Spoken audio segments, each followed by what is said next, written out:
Tollywood super star Mahesh Babu, దర్శకధీరుడు SS Rajamouli కాంబోలో ఒక action adventure movie తెరకెక్కుతున్న విషయం అందరికీ తెలిసిందే. ప్రపంచాన్ని చుట్టేసే సాహస ప్రయాణికుడిగా అడవి నేపథ్యంలో సాగే ఈ కథ SSMB29 అనే ప్రాజెక్టుతో పూజా కార్యక్రమాలు గత ఏడాది చివరిలో చాలా సీక్రెట్గా జరుపుకున్నారు. రీసెంట్గా మహేష్ బాబు పాస్వర్డ్ని స్వాధీనం చేసుకున్నట్లు అర్థం వచ్చేలా రాజమౌళి వీడియోని షేర్ చేయడంతో షూటింగ్ కూడా మొదలు పెట్టినట్లు క్లారిటీ వచ్చేసింది. అయితే భారీ బడ్జెట్తో రూపొందుతున్న ఈ మూవీ సంబంధించి ఎలాంటి లీకులు లేకుండా జక్కన్న ఎంతో జాగ్రత్త పడుతున్నట్టు క్లియర్గా తెలుస్తుంది. మహేష్ బాబు, ప్రియాంక చోప్రా కాకుండా నటించే వాళ్ళ వివరాలు కూడా బయటకు రావడం లేదు. ప్రియాంక పేరు అధికారంగా ప్రకటించకపోయినా రాజమౌళి పోస్ట్కి ఆమె పెట్టిన కామెంట్తో అందరికీ క్లారిటీ వచ్చేసింది.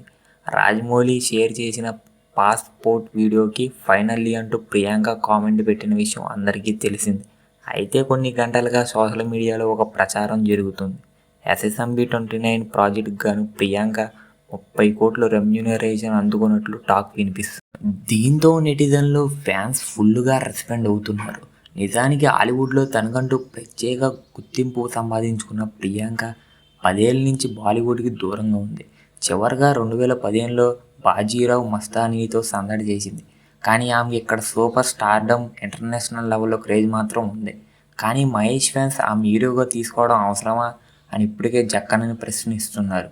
అదే సమయంలో రాజమౌళి మార్క్ ఎలా ఉంటుందో తెలుసు కాబట్టి నచ్చ చెప్పుకుంటున్నారు.